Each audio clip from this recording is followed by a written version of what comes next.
What? Of course, it looks evil. Looks like something straight out of the nine, that's for sure. But I'm telling you, it's actually an absolute treat. It knew. I'm telling you, it bloody knew exactly what I was looking for. Last week, the sickness run through here. There's nothing I needed more than a bit of coin just to get us through. You know, Mary, she's got a cough, something bad these days, and this darn alchemist costs 10 times what a local witch would do. But, you know, Mary, she's got to be an alchemist. Real medicine, she says. Not just roots and twigs, she says. I hears her, and she's right, you know. One dose of that potion we got up in Tribord did her right. Up and about in 2 days, she was singing and dancing like she were a girl again. Too bad she didn't last. It's that thing that's to be thanked, you know. Needed a bit of the coin was there to be had. More than enough for the medicine. Enough for a baker's dozen of hands and feet or more for a week. Thing of it is, I gotta bring another friend down to meet it and the coin's all mine. Promise that you'll be taken care of as well, whatever your wants may be. It's just out of town, the river caves down by Flint Rock. I reckon it just wants a mate or two. Must be lonely that, looking as awful as it does, but it really is friendly. So what do you think? Can I take you down to meet my new friend Gwizok?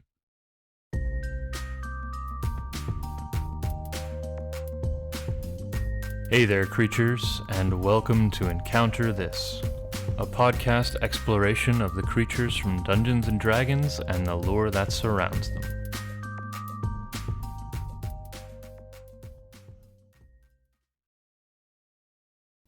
Hello there, creatures, and welcome to a very crazy episode 99. 99. Holy crap. I am, of course, Freeman, the eldest Easton, which is not true. I'm the youngest of three and not even the oldest in the Uncharted North Network. And today... You're the oldest in this room. Today we will be run through the creature known as the Aboleths by, of course, my cohort here, James Elder Evil Kid, which is shockingly apt, let's be honest. He's both old inside and out and as evil as they come. Well, that last part might not be true, but it feels true. Yeah. The Aboleth. Would Aboleth be the plural? That almost seems natural to me. I don't know if I'm making that up. It is Aboleths with an S. Yeah. Oh, it is with an S. Okay. Yeah. These creatures are famous, I believe. I know a moderate amount about them. I think it's been a while. It's been a while since I bothered to look, but yeah, there's lots of tidbits that always stick with a creature like this. So please do re-educate me. If you want to follow along, friends, Monster Manual page 13. Oh, it's an early creature. Yeah. It starts with A and B. So yep. I think this is actually the first creature in the Monster Manual. Yeah. Yeah, that sounds about right.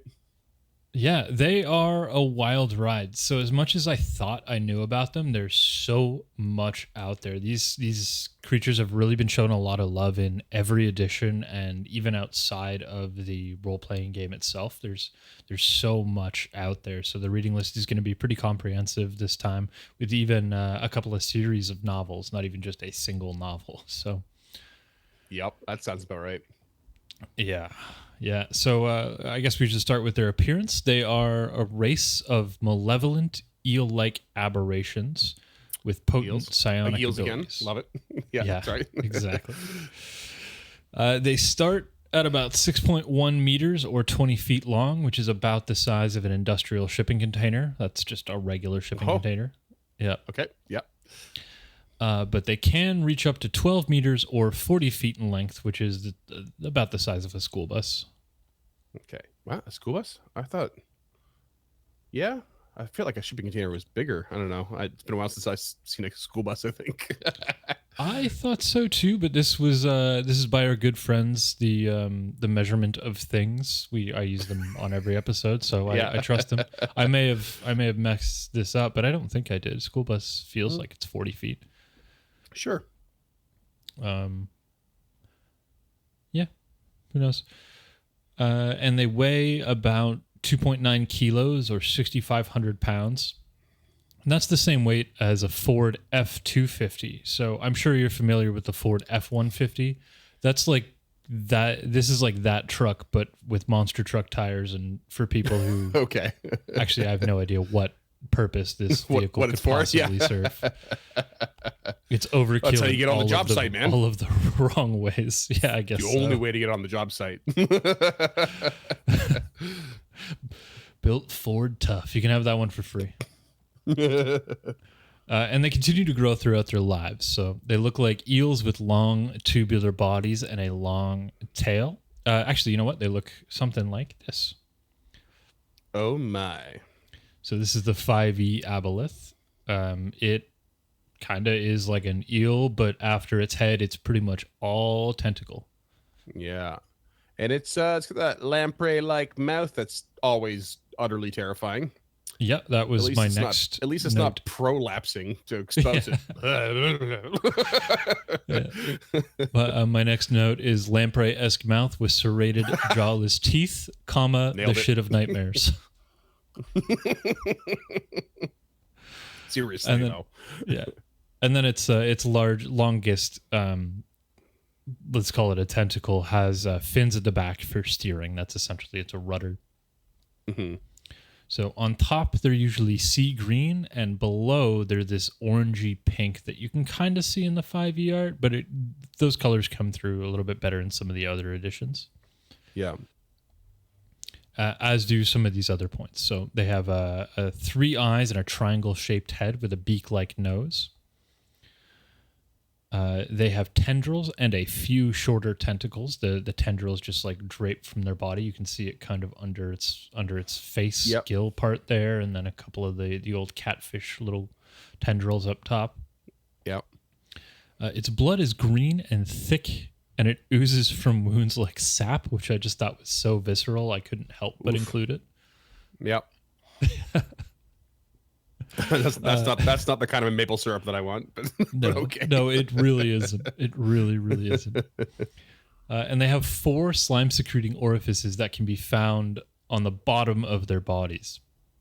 And this slime is this thick gray mucus that covers their bodies, and that's what they use to breathe. Mhm. If it cannot secrete through these glands, it will suffocate. Okay. Interesting. They Yeah. breathe through a mucus. Yep. And they are hermaphroditic. They breed in private, laying 1 to 3 eggs every 5 or so years. The egg then gestates for another 5 years and then hatches into a full aboleth, fully functional, fully grown, but they do tend to stay with their parent for about 10 years. Crazy. Yeah. Yeah, and some of this stuff gets real cool. I don't know how much you remember about aboleths, but some of that stuff is just fucking Now, awesome. now I'm picturing how adorable it is that this monstrous creature just like hangs out by its egg and like talks to it for 5 years so that it can develop and like be intelligent and know things before it even hatches. Right. Well, let's check out the 1E art because you're already talking about adorbs, and this is about as cute as it's going to get. It looks like a weird spaceship. Yeah, so this, for our audio listeners, this looks like a snail with a whale tail and 4 like Omega Red style tentacles coming out of its face, and then 3 Yeah. Cyclops Scott Summer visors just stacked on top of each other for eyes. yeah. Yep. It is an odd interpretation. Yes. It's Yeah. still terrifying though. Like if you walked into a cave, which is sitting in, and saw that, you'd shit yourself. and Yeah, and then you'd hobble out after that. it is not a beautiful creature, that's for sure. No. We'll move on to 2E here. So this one is when they started to get color. This looks a little more like a watercolor. This is where you really get that triangle-shaped head. Mm-hmm. This looks a lot more like a flatfish, like an angelfish. Yeah. Excuse me. Yeah, They've really got the bottom feet are wedge-shaped, and the 3 eyes For look sure. like they're facing up completely. Yeah. And we can start to see that bluey green black and then the orangey pink spots on the bottom. This I like kind of this one. looks, yeah. So for our audio listeners, this kind of looks like an angelfish that just has 4 tentacles glued on its back, and again 3 of those RoboCop much, visors yeah. just stacked on top Yeah. of themselves on its face. Yeah. In this case, it actually looks like there's like an iris and a sclera like separate slightly in the eyes. Oh, I think that might just be I forget what the technical term, but like light refraction. Oh, refraction. Yeah. Refraction. Refraction. I think it's reflection. Refraction is when a single beam of light splits into multiple colors. Oh, So yeah. like Okay. when white light becomes refracts a in rainbow. water, but reflects off of. Yeah. Okay. Yeah. Yeah. No, you're right. Yeah. Yeah, I think. I mean, And that's today's episode. Thanks for listening. That has been Almost Science Corner with Encounter This. Almost science. Well, I'm not a scientist, and I can't be sure what I said is correct, and I'm not going to look it up. But I do like that art. Whoa. Yeah, and then we have the 3 art here, which really deviates. This is some Starship Troopers Tyranid looking motherfucker, and you can see it looks like it's floating through space.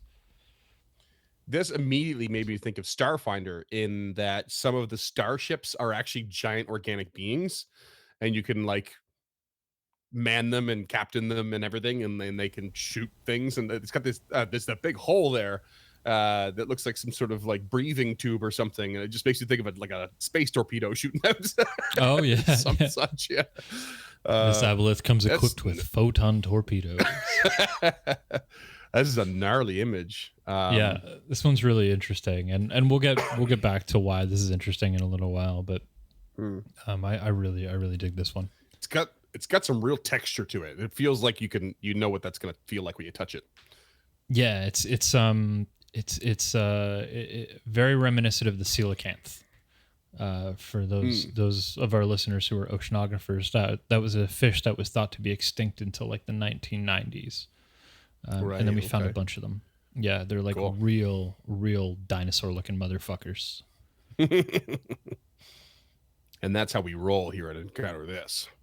All about them dinos. Love dinos. And again, will be relevant a little bit later on. And then we have the 4E art, where this just I don't even know. This looks like the Katata fish from South Park. I'm not familiar. Okay, it's for those of you who aren't familiar, don't look it up. It's a Lemmy Winks episode. Okay. Yeah, I'll tell you about it off air. It's not worth looking up. Sure. Okay. But for our audio listeners, it has that big triangular face. It's got those like catfish-esque tendrils. It's got some tentacles, and it's coming out of what appears to be the ocean with a couple of its thralls. And it has those tubular glands on the side, but its eyes this time are like these bright red single dots. They're no longer in visor form. Yeah. This one's not. I'm not jiving with this one. This seems like a weird.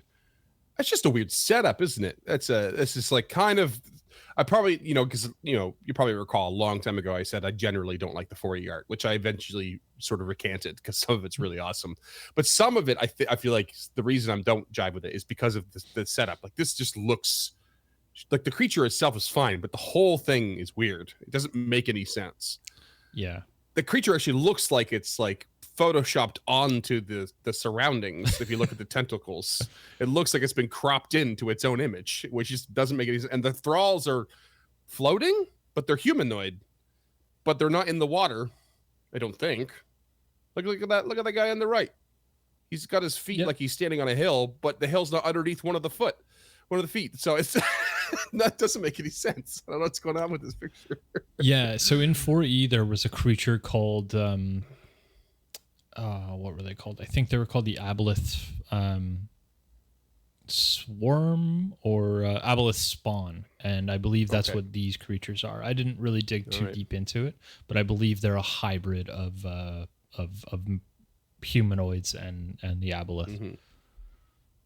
Maybe they were going for an in-world art piece hung on a stately manner that is on the ocean. It's like, this is an artist rendering of, or something like that, to like make it unnerving to an onlooker. That's all. That's my best apology for it. Yeah, I mean it's nice. It's it doesn't strike fear into my heart like the other images do. Right. Yeah, exactly. Yeah. And the 5e art is where we see a return to those visor-like eyes and that lamprey mouth is on full display. The 5e art is fucking terrifying. It's great. It's easily the best one, I think. I really like the 2e one, but this is this is monstrous. This is literally terrifying. Because like even the way its tentacles kind of reach off of its like head, they almost look like they're arms, which I'm sure they are to their own degree. But like they kind of look like beefy muscular appendages that can slap and manipulate and crush and all around fuck you up. Yeah. Well, these creatures probably can. I'm excited to find out how. Yeah, so let's talk a little bit more about them. They spend most of their life underwater, surfacing to treat with visitors or worshippers. Mm-hmm. And what I think is the coolest thing about these creatures is that they have been around longer than the gods. Mm-hmm. So they were like lurking in the primordial oceans before the gods were even formed. And they would reach out with their minds to seize control of newly formed lives, to make them slaves, to then dominate them like gods. We should probably throw up a content warning. There's going to be a lot of gaslighting and slavery talk throughout this whole episode. Oh yeah, these are not going to be much different than the Niyogi in a way, I would imagine. In just their core concept. Yeah. Yeah. So while they were taking control of these primordial lives, the true gods then appeared for the first time on the mortal plane, appearing to smash the entire Aboleth empire and freeing their slaves. And then Aboleths have never forgotten. That is a direct quote from the PHP or from the Monster Manual. Okay. And they dream of overthrowing just like their Pantheon. cousins, the elephant. They never forget. The old ocean elephant. That's what they call them. Ocean elephant. So they dream of overthrowing the Pantheon and regaining control of the world. And they have had untold eons to plot and prepare for the perfect execution of this plan. And the reason why they've had untold eons is because they don't die. In death, its spirit returns to the plane of water, and a new body regenerates over days or months. So it does not die of old age and will live on indefinitely, even in its current form, excluding for violence and accidents and disease. Those are the only things that can send it back to the plane of water for it to be recreated. Okay. And so it regenerates within the plane of water, where its soul or its spirit or soul is gone. And then so I'm mixing a lot of previous editions here, but yeah. And then I guess they must have a method to plane jump if they want to get back to the old material plane and cause more havoc, but yeah, they do. Okay, cool. Sorry to keep jumping ahead with my speculations. No, it's all good. It's all good. We're actually not really going to cover that. We're going to cover how they got to the material plane to begin with. Okay, sure. But we're going to start at the beginning with their creation. And we know that they were definitively created by Piscathesis, which is also known as the Brood Queen. Yeah. Okay. I believe that's how it's pronounced. There aren't pronunciations for a lot of these words, so I'm going to be making up a shit ton of pronunciations. See our website, encounterthis.ca, for the show notes. And what's great about that is these are fictional things, so you don't have to worry about offending anybody's culture. Yep. You do you on this one. Exactly. And there's going to be some weird ones. But Piscathesis sorry, you said the Brood Queen, but you wrote Blood Queen. Which Which one is it? I'm going to say Blood Queen then, because that's the one I wrote. Okay. All right. Brood Queen works, though. We just had a moment like this off air as well. Right. Yeah. It still works. Yeah. And so they, you know what? There's a link directly to that page in the show notes. So let's check it out. It is, in fact, the Blood Queen. Okay. Nailed it. This episode It's is not just, the Blued Queen, is what you're saying. no, not yet. Okay. This episode's show notes is rife with hyperlinks to go to directly to pages Yeah, on I've Forgotten noticed, Realms. yeah. So big Love shout it. out to them. They are an elder evil, who we briefly touched upon in the Nagoi. Nyogi. Neogi. I'll get it one day. I always say it in my head first and then second guess myself and say it the wrong way. Yeah. So they're an elder evil whose lair is beyond the dimensions. They look like a vast tentacleless aboleth with mucus the color of blood. And Aboleths believe she traveled the currents of probability spreading her seed. So instead of like this actual definite ether, this elder evil sailed this concept, like just was able to transport via the concept of probability. Probability. It's so silly, but I somehow love it. I love the shit out of it. I think that's so cool. Yeah. So I mean, so cool. it really only makes sense for an elder evil and stuff. It's like, it's so ridiculous. It's unthinkable, unknowable, and so abstract and stupid. But it's not, because we just can't comprehend it. I love it. yeah, exactly. And I think it's such a beautiful element of the design of these creatures. Yeah. Oh god. But she is not worshipped, but honored with these huge dome windows of red crystal and aboleth architecture. So whenever you see these giant red crystalline windows, they are a tribute to the Blood Queen. Cool. And they, as creatures, understand that their creation was an accident and that their god feels nothing for them. Okay. This single concept thankful led them nonetheless. to true free will. Yeah. Okay. And they were created, theoretically created as the byproduct of an accidental interaction of her body with the material plane. So her body going against surfing the waves of probability, just grazed the material plane, and aboleths were created. What's the probability of touching the material plane? I would say it's probable. Probably. Probably probable. It's immaterial. Boo. Good. All right. So the next is probably the most interesting part of these creatures to me, and that is their memories. They have not only flawless memories, they have hereditary knowledge. Oh, I love this. Yeah, so what that means is they pass their knowledge and their experience on to the next generation. So when that new aboleth is born, it is born with the entire wealth of aboleth knowledge in its mind. Everything they've ever felt, experienced, it has perfect recall of. That's the entire race of aboleths that have been around since before the gods. No wonder it takes 5 years to hatch. Exactly. You're just going to deal with all that. And this is how they plan to defeat the gods, because their memory remains perfectly preserved, and that's why aboleths never forget. Mm-hmm. Or Yep. I guess probably more accurately, the aboleths have never forgotten, because never forget is definitely something else. Do you, okay, I might be jumping ahead again here, but do they have a method of, like, once they're out there and swimming around like the deep sea horrors they are, do they have a way of, like, constantly sharing information, live information, active information with each other? To, like, are Not they all that like I've hyperlinked or anything? come across. Okay. They're not 'Cause like immediately- they're not like hive-minded.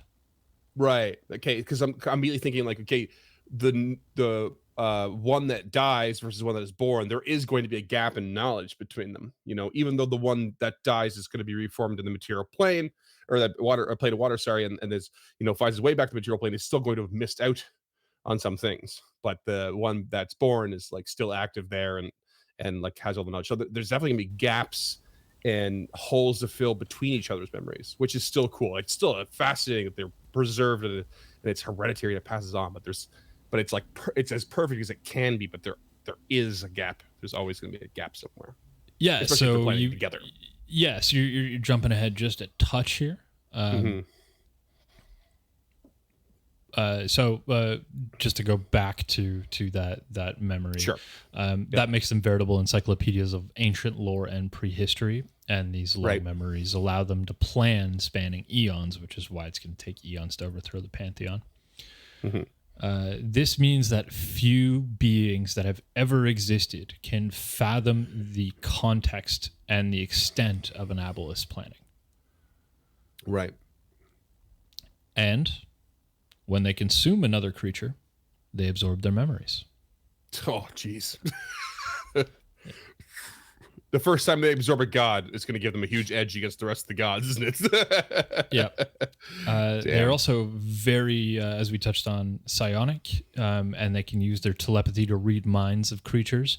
Usually it's to suss out their deepest desires and using that to manipulate them into loyalty and Sure. obedience. But one of the ways that gap in the knowledge is brokered is through civilizations.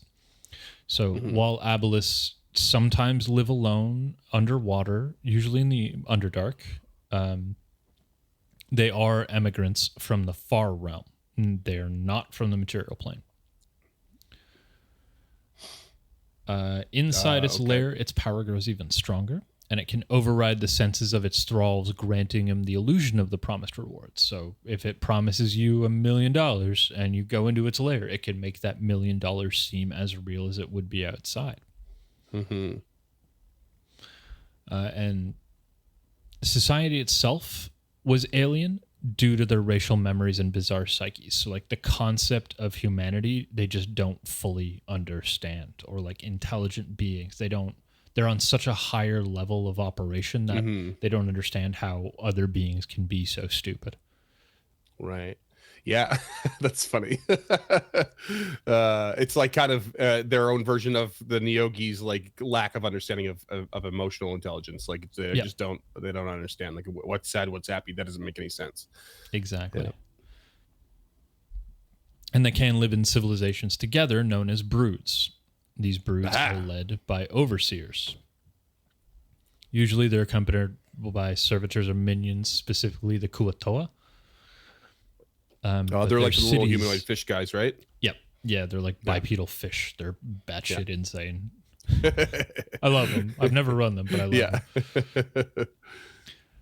them. So that would be where those gaps would get filled, is through telepathic connection to other Aboleths in these broods. And then, one would make a pilgrimage to a brood or to a city, and then, come away with all of that knowledge regained. The most notable of the Aboleths settlement was in the Glimmer Sea, which is a part of the Underdark. Okay. Yeah, it's like Glimmer Sea. Oh, okay. My brain spelt that totally different for some reason. Okay. Like Glimmer and Sea smashed together, listeners. I don't know. Maybe it was just me, but it's like the Glimmer Sea. Like as in Gramercy? Like gotcha. Yeah. No. Glimmer and synonym for ocean. Yes. Amazing. And since they're undying, they have absolutely no fear of death, and they have no concept of an afterlife, as they fully intend to live forever. Like that is part of their genetics. They cannot fathom a world in which they do not exist any longer. Right. Yeah. Yeah, I guess, like, unless somehow the material and planes of water were completely and utterly destroyed and became non-existent, they wouldn't ever be dead, would they? Nope. Crazy. And they are very powerful scions, very much like mind flayers and other far realm denizens. Mm-hmm. And the mucus they secrete, it affects air-breathing creatures that get caught in it. So, like, if you were to get that mucus on you, like you mentioned, it would allow you to breathe in water. It would change your consciousness to that of a mindless serpent. However, it is However, it's said that only the most powerful of Aboleths can accomplish this, like completely destroy your mental faculties and make you into this husk of a servant, like essentially an automaton. Yeah. And They're Interesting. widely regarded as some of the most dangerous beings, if not the most dangerous race of beings in the multiverse. Mm-hmm. Yep. Really cool. And that Head is back a and listen to Kraken and Deep Scions, there, friends. The campaign is growing. and that is a very, very quick primer on Aboleths. Like I said, there is so much more out there. There's one little fun fact that I wanted to touch on, because I thought it was really neat. I love it when things have borrowed words and stuff like that. So this word is borm. It's like broom with the R in the wrong place. Boom. Borm. So it literally means flow, but in context it refers to passage of time. Okay. Because they can't fathom time in minutes and seconds, even though they experience them. That's just not how their minds work. Right. So they refer to them like segments of time as a borm. Borm. As a Borm. Oh yeah. Remember last Borm? Yeah. So that could be an eon. It could be When an I- epoch. It when could I be a died and millennia. reformed in the flame of water. Yeah. Oh, that was a hell of a Borm. This hungover all last borm. Oh man, you really got fucked up in that Borm. That was his goth borm.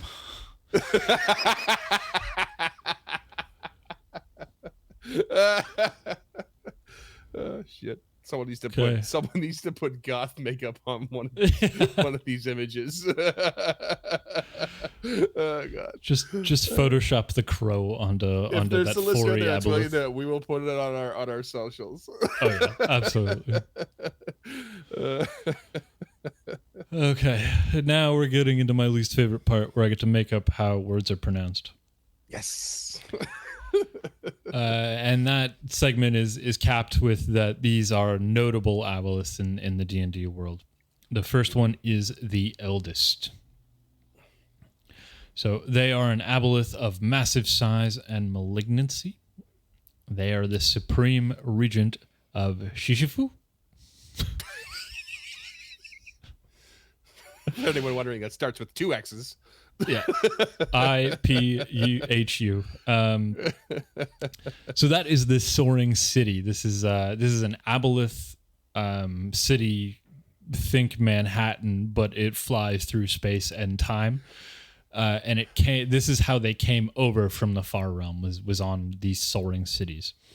This one eventually was purposely sunk into the Sea of Fallen Stars, also known as the Inner Sea. Mm-hmm. Before later on being raised from that inner sea. Okay. And the eldest is the only being believed that can unlock the Key of Stars, which is, I assume, some sort of MacGuffin from Bruce R. Cordell's novel series, The Abolithic Sovereignty. We'll have links to that in the show notes. I don't know what the Key of Stars are. I didn't look it up because I want to read this series because it sounds fucking awesome. Okay. And in aboleth culture, sometimes the eldest is simply referred to as he. We're getting into a god and him thing. Yeah. Yeah. Yeah, Okay. and then there are links to the eldest, Shifu, the Sea of Fallen Stars, all that stuff in the in the show notes as well. The next one is Ilyun. Mm-hmm. They are an aboleth that lived in Under Mountain, and they are featured in Dungeon of the Mad Mage. I don't know how widely featured. I try to avoid spoilers for stuff like this for not only myself but the listeners. Yeah. I mean, I believe that it's a compilation of independent adventures that can be linked, I believe is how it works. I thought that was a dungeon dive. I'm pretty sure it's like you can go in. It's like because you enter the yawning portal to get to the dungeon of the Mad Mage. I could be wrong with this. Okay. But like you can pick what level you kind of go to, or you can go do one and they're kind of standalone. But you can go level by level if you want. So like you kind of do the adventure either way. Okay. Cool. I think. Don't quote me on it. I don't plan to. And our last notable aboleth that I thought was worthwhile here is Othune. I picked this one because they're the only aboleth that was giving a gender, because as we touched on at the top, they are hermaphroditic. But they are the matriarch aboleth of the colony Zan Horlach. That was all right. That was pretty good. Yeah. So this is a dwarven city conquered from the Drow on Lake Thorot, in the deep wastes of the Underdark. This whole city, Zanhorlach, so the dwarves live above it in this drow fortress that they've reshapen to make it dwarven as fuck. And then the lake, also known as Zanhorlach, is the name of the Aboleth colony. Okay. And this Othune had white barnacles on her skin. And this all comes from War of the Spider Queen, which is a series of books about the Drow in the Underdark.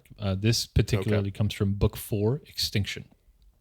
So, again, links to all that stuff everywhere.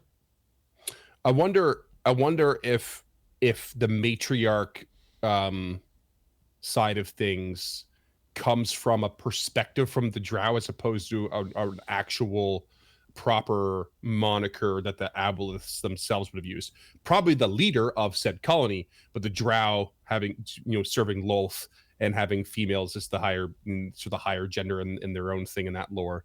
They probably just assumed the leader there is female, even if it's just hermaphroditic. I didn't think about that at all, but that makes just an absolute world of sense. I dig that. I think that's a good. That's what I'm here for. Just trying to mop up the mess. Yeah. Okay, and that is everything for Aboleths. We're gonna duck out for a hot second here, and then we will be right back with the mechanics.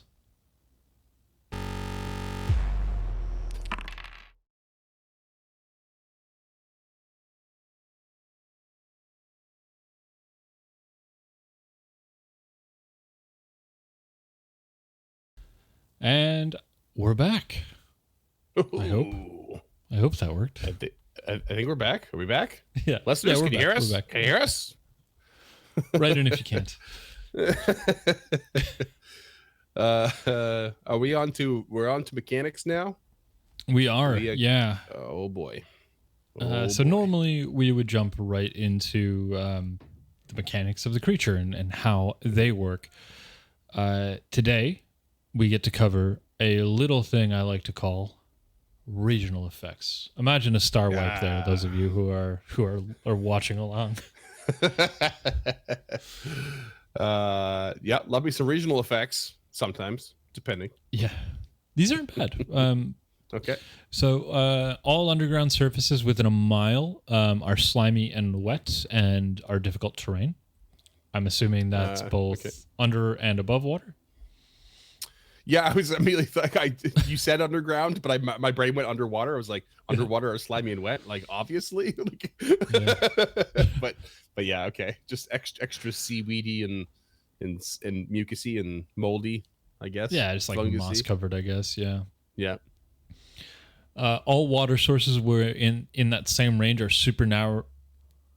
supernaturally fouled, and enemies who drink it immediately vomit. Lovely. And enemies who drink it, but not allies. Nope, not allies. Okay. So as an action, the Aboleth can create an illusory image of itself and can appear at any location the Aboleth has seen before. The image lasts for minutes as if concentrate. It can speak, sense, use telepathy from the image's position, and if the image takes damage at all, it disappears. not just imagining like the mama Aboleth telling the baby Aboleth, now when you hatch, make sure you cover all the terrain within a mile and know it very well. Oh god. Every time you go down a corridor, look both ways so you get it all in. Gets into like a fight and the ghost of the mom shows up. Yeah. All jokes aside though, that's it's a simple thing, but it's good because it's like you could be anywhere within that mile and it'll appear, and it could just like basically keep haunting you and disappearing and kind of Yeah. like keeping you on your toes. Well, and it can act as a satellite. So if at the edge of that 1 mile, it creates an illusory image of itself. From that illusory image, it has telepathy for another 120 feet. Right. Yeah. So it almost acts as like a repeater. Yeah. Mm-hmm. It's like the what's the creature we covered in Lithids? The beholder that gets taken in by the mind flayers. I forget what it's called, but it acts as like the communication satellite. Yeah. Yeah. Yeah, I forget what it's called too, but yeah, that was awesome. And if the Aboleth dies, these effects fade with in 3D 10 days. So, as far as non-combatant regional effects go, that's going to make shit very difficult. It's simple. I mean, you say non-combatant, but difficult terrain within a mile. That can be pretty tough. Oh yeah, that can really slow you down for a while in a campaign. Yeah, and supernaturally fouled water, which I believe rules as written means it can't be unfouled except via magic. So if there's an alchemical way to purify the water, that's not going to happen. And I believe that may even cover the first level druid spell. I can't remember what it's called, but it's not create food or water. It's like purify food or purify food and water. Food and drink or something like that. Yeah, and an actual use for that. Look at that. Yep. Who would have thunk? Finally, 99 episodes. We got there. And then up next are what normally follow regional effects. It's lair actions. So, as we touched on briefly, its lairs are usually in subterranean lakes or in the depths of an ocean, sometimes surrounded by the ruins of a fallen Aboleth city.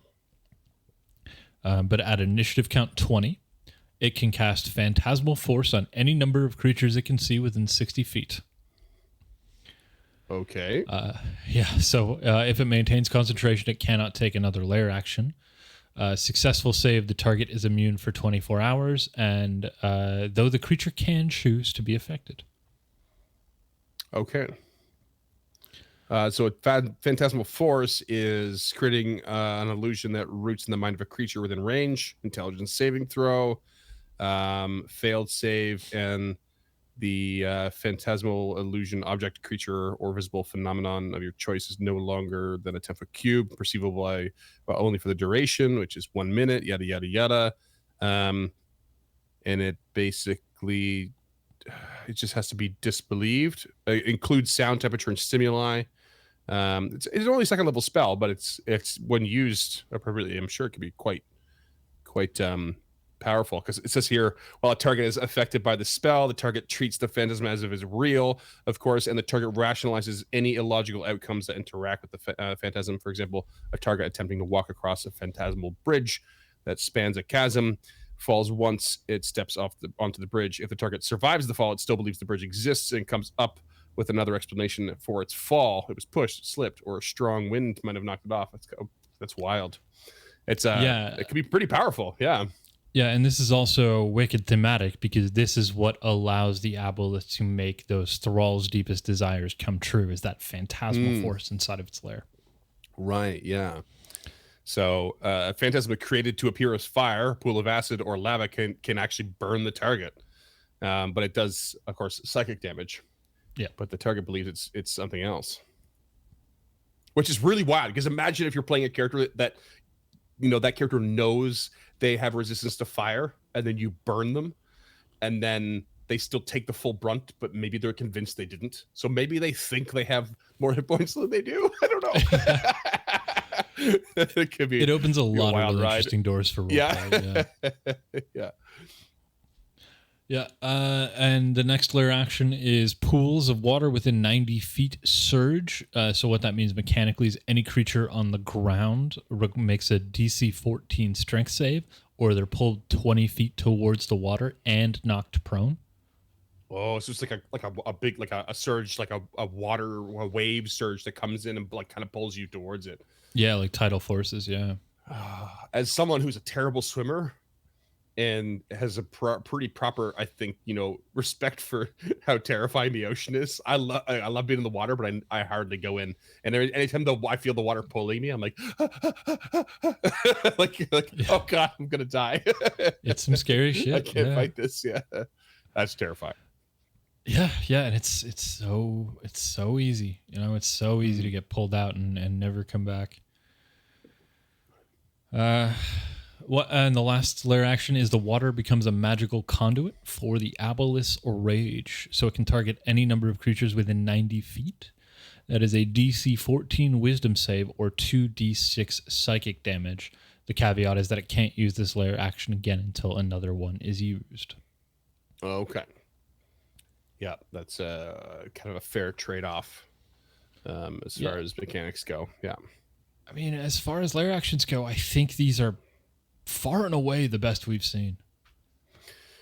Yeah, I mean, most are forgettable at the end of the day. So I think it was maybe the Kraken that had that just the big blast of shock, like electric damage, lightning damage they could do into the water at a pretty wild like radius. And that was like terrifying. Also, that was a CR 25 creature or something like that. So yeah, something like that. Yeah, but yeah, I'd say these are great. I think they line up really well. Yeah. So knowing all that, what CR would you think this Aboleth is? Knowing that it now has regional effects and lair actions, and it's an Elder Evil essentially.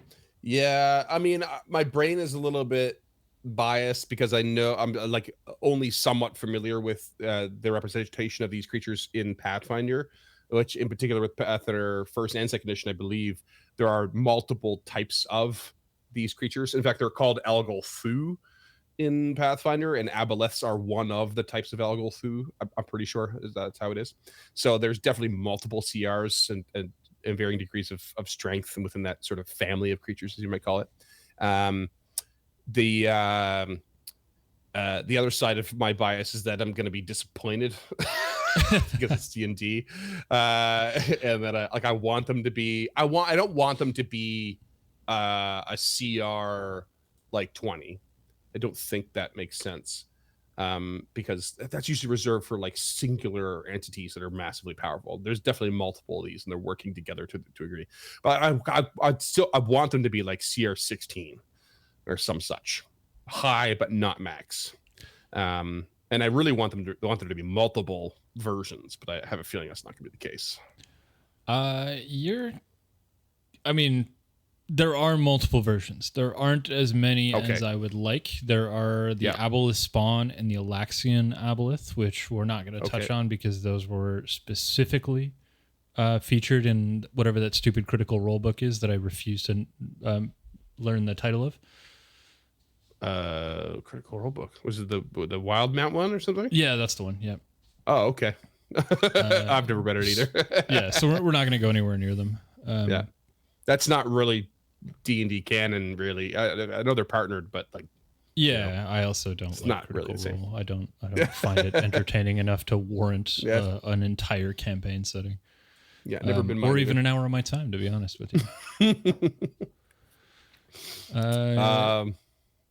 So we're only covering one, is what you're saying? We're only covering one. Yeah. Okay. And they are CR10. All right.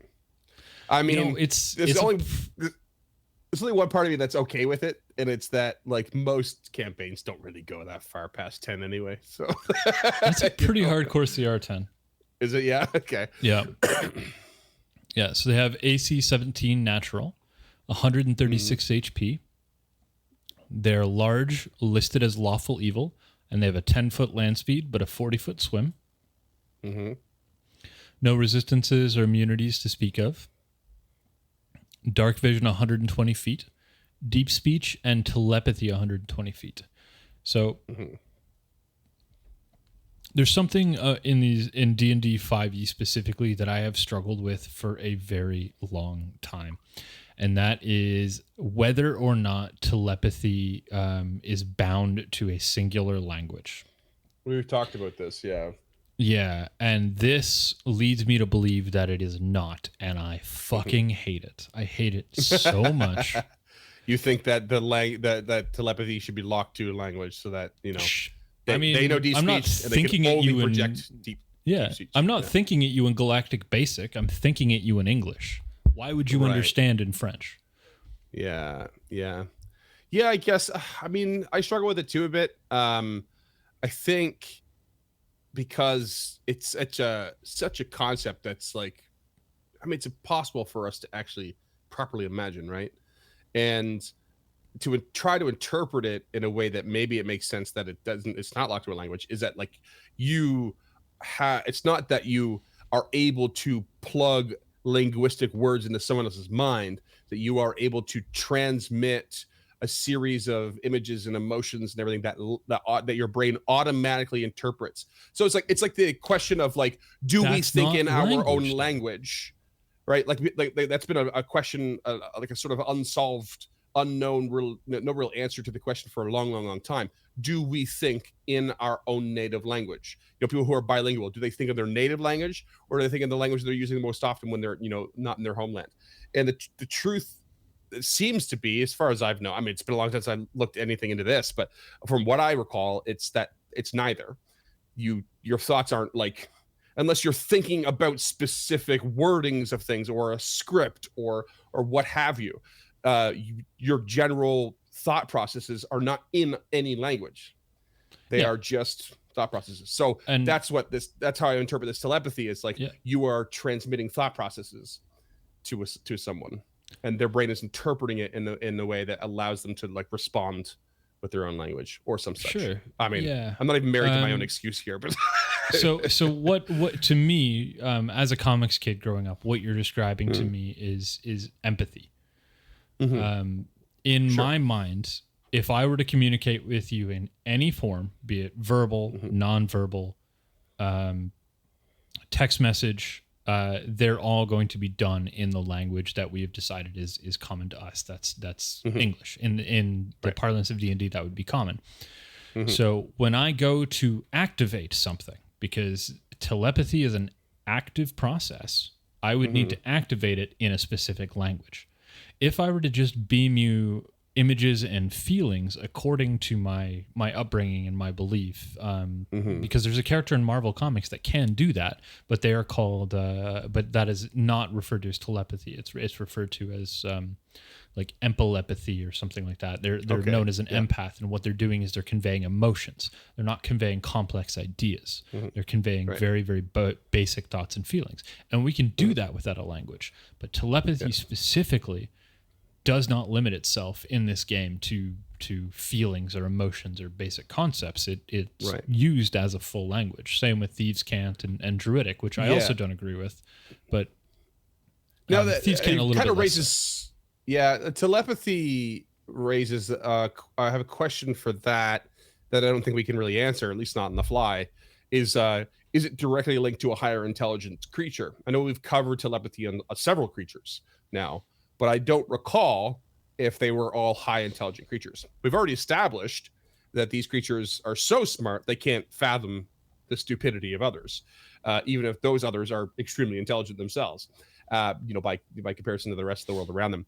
So maybe what you're saying, like I agree with what you're saying, but also they're on such a higher plane of intelligence that maybe they can do the thing that we cannot fathom, and it is project those processes without a language first. And maybe it's not just emotion. I'll happily recant that. Maybe it's not just emotion and imagery. Maybe they have the actual ability to transport those processes to someone's brain.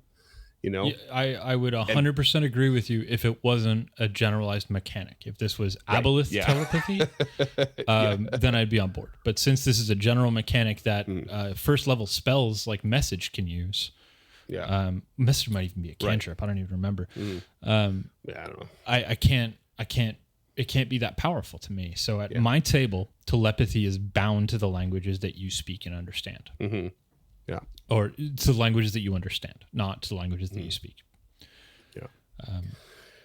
There's a part of me that just finds ultimately telepathy to be, I don't know, it's like a bit too cliche at this point for me. Like, I don't find it to be interesting. Like, oh, and then the spooky voice enters your mind, like, and it's from this big bad creature. I'm like, cool. I'm not scared of it anymore. You know, Right. Like I've The seen it in market too is many shows definitely and movies and stuff, and oversaturated. like, But if it actually happened to you, you would shit it'd be a awful. literal brick. Yeah, because shitting an actual literal brick would be more realistic than it happening to me. You know. Yeah. That would be the current of probability that I'd be serving on. Oh man. Okay, listeners, write in and tell me why I'm God. wrong Yeah. about how telepathy works. I would love a good, solid argument for it transcending the boundaries I mean, of does language. Professor X only ever communicate in English? Yep. Via his mind. Okay. That's Yeah, like there's established thing. well, he does also speak a bunch of different languages, but there's not a single point where it's ever acknowledged that, you know, he's speaking like Urdu in Storm's Head, or, you know, Right. Creole in Gambit's Head. Like, that's never ever established. Other languages are established using the triangle brackets, but they also have an asterisk and a footnote saying translated from. So Okay. in telepathy in Marvel Comics specifically is never, everybody speaks English because it's Marvel Comics, and if they don't speak English, they you know, it's translated to English for us. And maybe I'm wrong. Maybe there's an incident of it. I'm not an end all be all, and I don't like Professor X, so I tend to lose the storylines in my brain where he's a big part of. Yeah. Because he's kind of a monster and has been since the 70s, and nobody decided to acknowledge it until like the early aughts when Cyclops turned on him. But that's fine. Yeah. Okay, back to Professor Aboleth. Classic tangent. Yeah. Oh, gotta get him so out. far, we've got nothing interesting other than the debate of telepathy. What else you got? Yeah, so they're amphibious. They can breathe both air and water, though that's not technically true. They can only breathe water through that gray mucus they surround themselves. They're actual air breathers. It's that mucus that filters out the oxygen. It just assumes that the mucus is there. Yeah. Yep. Their next ability is Mucus Cloud. When underwater, they are surrounded by a mucus, and anyone within 5 feet must make a DC 14 con save. Failure is they are diseased for 1d4 hours and can only breathe underwater, like we touched upon. Oh, they can only breathe underwater. Yeah. Okay. Their next ability Must is be a really probing. pain in the ass like transition. You're like, okay, 1d4 hours. Okay, how many hours is it going to be? Is it 2? Is it 2.5? Like, okay, just like floating just by the surface. Okay, Exactly. wait for it. Wait for it. Well, just because you breathe underwater doesn't mean you can swim to the depths of the ocean, right? Like the pressure would still crush you. So you're still going to be that's within true. the first 20 That's meters. true. Yeah, that's fair. It's gonna Oh hurt. god. And you don't automatically grow ballasts. You're not just gonna sink all of a sudden. But what if you're like stuck in one of these underground like lakes, like, or a cavern system filled with water? Like, you know, you're gonna be able to go up and down and all over the place and get lost. You know, just want to make sure you're near the surface somehow. Yeah. Bring your flashlight. Just bring a book. Just hang out for a couple hours. The next one is probing telepathy. If a creature communicates telepathically with the Aboleth learns that creature's greatest desire. If it can see the creature, which is a weird caveat, but okay. Okay. Yeah. Yeah. There's a lot of sight bound, like line of sight bound things like that. I always seem a little bit odd. Yeah. I guess it's because like there's a pretty in these games. There's a big emphasis on precise senses versus imprecise sentences as well. I mean, Pathfinder is very specific about it, but 5e maybe less so. But I feel like it's implied here. That you know, it's sight bound, so they have to know where the creature is exactly in order to reach out to that specific spot, and sight is like the be all end all precise sentence most of the time. Yeah. And I'm sure it's just like Ghost Rider looking directly into that being's soul. Yeah. And that's it for abilities. We have a few attacks here. They do have multi-attack, which is 3 tentacle attacks. Mm-hmm. It is +9 to hit, 10-foot reach, 2d6 +5 bludgeoning. You know, it's fine. If it hits a creature, that creature needs to make a DC 14 con save. or is diseased. The disease has a 1 minute delay and can be removed by any magic that can cure disease. Such as the spell Cure Disease. Yep. Go on. After 1 minute, the target becomes translucent and cannot regain HP unless underwater. And at this point, it can only be removed by the heal spell or another spell of 6th level or higher. Outside of the water, that creature takes 1d12 acid damage every 10 minutes until it's moistened. Until it's moistened. Yeah. As if we needed a worse version of moist. We have moistened and context with it. Goddamn. Yeah. I mean, that's a pretty gnarly disease. Not gonna lie. 1 minute onset, and then a good few things to really fuck up your day. No saver stuck here. Like, if it really wants to get your barb down with this, it's got 3 chances every round. Just bam, bam, bam. Yeah, that's pretty wild. Its next attack is a tail. It is 10-foot reach and +9 to hit as well, and it does 3d6 +5 bludgeoning damage, so a little bit higher. I don't know why you'd ever go with the tail over 3 tentacles unless a creature was behind you, or you wanted to take it easy on your players because you're a nice person. Again, James, Elder Evil. Yeah. Okay. No, I think I like that though, because like with this is a large creature. We covered that, right? It's a large creature, not a huge. Not very often you would use facing. We've discussed facing before, but I do love the concept of facing. Like, by all means, don't use the tail. But if someone's just constantly staying behind, you can make the markedly note that the Aboleth is attacking the guy that way, and then someone's always on the other side, use the tail. Why not? Yeah. But it's not part of the multi-attack, eh? The tail? Nope. That seems weird. Because That's why in I that don't case, know why it you'd doesn't ever make any use it. sense. Yeah. Yeah. Change the multi-attack, guys. Just everyone, just make it 3 tentacles or 2 tentacles and a tail. Like make it an either or. Change it up to like keep your party kind of on their feet. Yeah, that's a really cool thing. If you need an extra 1d6 of damage in there, just slap a bitch. And the next attack is what I hope is our last trigger warning for the day. This is called Enslave, and they have 3 of these per day. Target is 1 creature can see within 30 feet, and that is a DC 14 Wisdom save, or they're magically charmed by the Aboleth until the Aboleth dies or they are on different planes. That creature is fully under the Aboleth's control and cannot take reactions. It can communicate telepathically with the Aboleth over any distance. Telepathetically Over any difference, like I wrote. Any difference? Yeah. I didn't even catch that. Yeah, I was doing some of this research just stoned out of my mind watching Castle. So I love it. That's why you should look at the show notes, because they both of ours are rife with mistakes.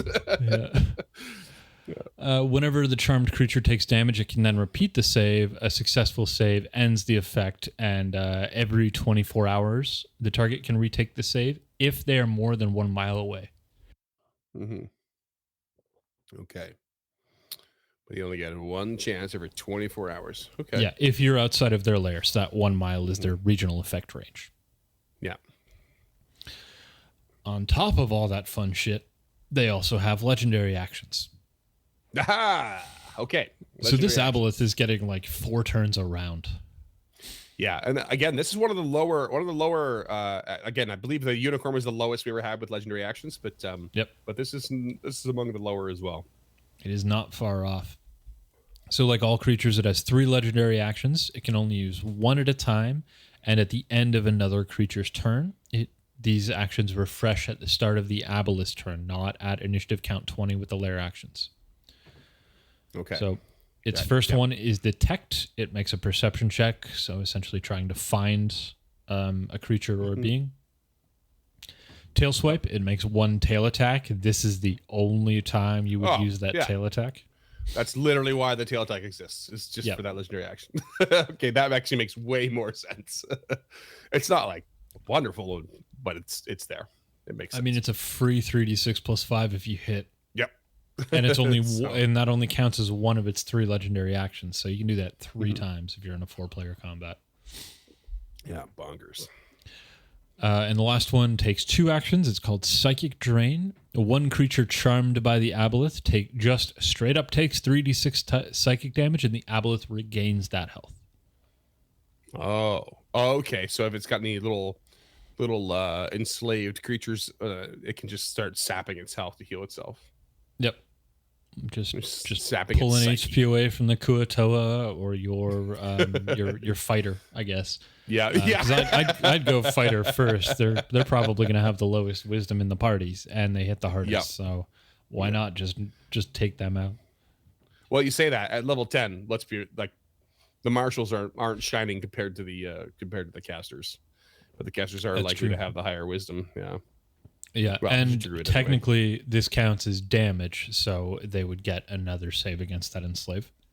Oh yeah, true enough. Yeah. So So the use Aboleth is sparingly. less likely. Yeah. Yeah. or where you can fudge your rolls for NPCs or minions. Yeah. So if you're running this with like a dozen Kuatoas, I would just make them all minions mechanically. So if they get hit, they die, but also the Aboleth can use Psychic Drain against them. So, there's 12 little peons to act as run interference for the Aboleth, but at any point the Aboleth can just knock one off the board and take that health back. Mm-hmm. Yeah, fair enough. But honestly, I wouldn't change a thing.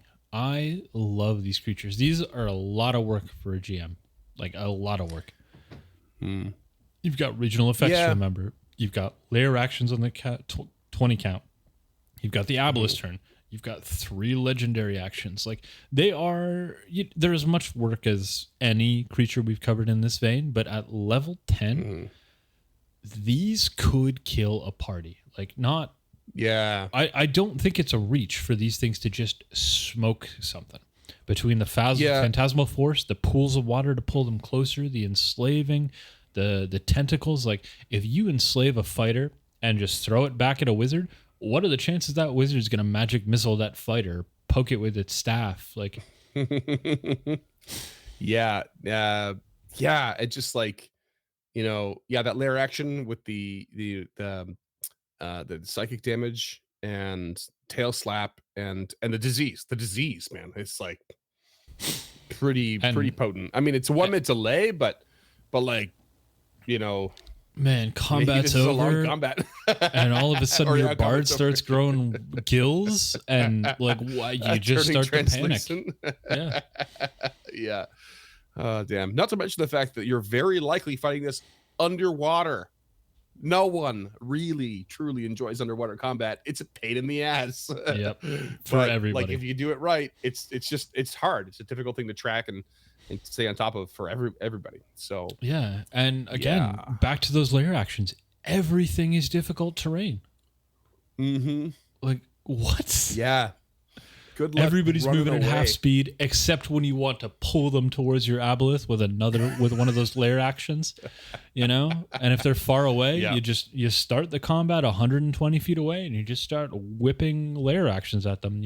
Throw out that water rage, like Oh boy. a party member could be down before they even get to the Aboleth. Yeah. Or one could get there way faster. Like you fail 2 DC 14 strength saves and you're 40 feet closer. Like imagine on your ass? you're like, okay, we're ready to fight it. We're all too far away. We're gonna start gunning it as fast as we can. It's difficult terrain, so it's not nearly as fast as we normally can. But we're gonna try, and all of a sudden the fighter is way ahead of everyone. Everyone's going, oh shit. we really can't get there fast enough. yeah, or the wizard Oh, slip man. and slides his way right up to the tide pool, and gets enslaved before the party even gets within melee range. Did you say fireball? Oh my god, because it is Oh, man. under the Aboleth's control, and it'll just start fireballing shit or whatever. Yeah. Like this I kill it. I want to run this against a party because I think it would be so rewarding as a GM because the amount of work you have to put in would be so worth it to take down a PC. To be on It your would A be game, but yeah. so frustrating for the players. Like nothing about this creature lets up. There's no time where this creature has downtime. Normally you get those 3 or 4 rounds in a row and you can just bam, bam, bam. Nope, tail swipe. Nope, tail swipe. Oh no, 3 man. tentacles. What is that? 6 attacks in 1 round? Like plus its lair actions, which can do another 2d6. Like, oh man. That's some serious business. Yeah, it's funny because this is like lore wise. This everything sounds like it should be the creature you don't combat with, like so many of the other ones we've covered, but this one is both. You know, it's ready for you when you get in there. It probably doesn't really want to fight you. It's really just wants to like continue its machinations against the gods. But ultimately, when you do arrive in that pool, it's gonna fuck you up. It's like, okay, this is gonna fuck your day up. Oh, you arrived? Oh, you decided to come? Well, that was stupid. Yeah. Here we go. Yeah, and your players will be so mad because chances are this is the first time they're encountering regional effects, lair actions, and legendary actions all at once. I think the vampires are on the same CR. I think it's CR9. It has all the same things, but Jesus, like. And it's got minions because it's gonna have minions. It's a cult leader. Like, yep. Oh, yeah, you're man, not necessarily fighting this on your own. Yeah. So I really want this thing to have deep scions kicking around. I was just thinking that. So this is your deep scion. This is your mid boss. That deep scion Kraken campaign. Like, yeah, 100%. Oh, love it. So good. Yeah. This is a pretty satisfying creature, I would say. Yeah, not bad for number 99. I think it was worth the wait. Shabby. Nailed it. Tell us what you think, listeners. Shoot us an email at info@encounterpod. You can find us on Twitter or Facebook at encounterpod or Instagram at encounter.pod, where you can see all of those fantastical arts that we threw up throughout the visual image, including this wonderful, horrifying 5e art. You can find Critty, our little dice logo guy there. You can find him on some merch at unchartednorth.com/shop. If you want a direct line to us anytime, we're always looking to hang out with you guys. You can jump into our Discord at unchartednorth.com/discord. Free to all, and we love, love, love hearing about your encounters and this will be the fastest way to tell me that I'm wrong about how telepathy works. And it will be the fastest way for me to make you make your point. And if you like the show, you really like the show, and you want to help us keep making them, because we can't do this without our lovely audience support. You can support us, the entire network, at patreon.com/unchartednorth. $5 a month will get you a handwritten thank you letter and a themed button. We're currently sitting on Stemming the Tide ones and Uncharted North ones. And for $10 a month, you can suggest a creature. Maybe you want me to cover one of those weird-ass wild mount things, and I won't like it, but I'll do it. But it's going to cost you $10 a month. But you also get a little discount code to our merch store, and you can get some of that cool Critty themed merch. We don't have these up yet, but at some point we will have our Critty dad caps with Uncharted North Encounter This on the top there. You can see me rocking in every episode. This is our prototype from last summer that I am trying to destroy, and it is not happening. So that is an excellent the test of time. Yeah, and if you want to help us for free, nothing at all, costs you nothing. You can rate and subscribe on your podcast platform of choice. If you're watching this on YouTube, scroll down a little bit, hit that little bell. It'll let you know when new episodes come out, and hit that subscribe button. We need all the subscribers we can get. We're still very new to this platform. We're considering uploading our previous episodes. But I'm really enjoying this video format, and we're getting a lot of positive feedback about it, even though we're both awkward and hirsute white males. Speak for yourself. I'm very comfortable. We're doing okay. Yeah. Loud noises. But But thank you so much for checking this episode out. We will have an announcement coming out either later today or tomorrow about what's happening next. It's a very important announcement. Don't miss it if you're a longtime fan. And if you are a new fan, it will also be very important going forward. So please check that out. But until then, and until episode 100, thanks for listening.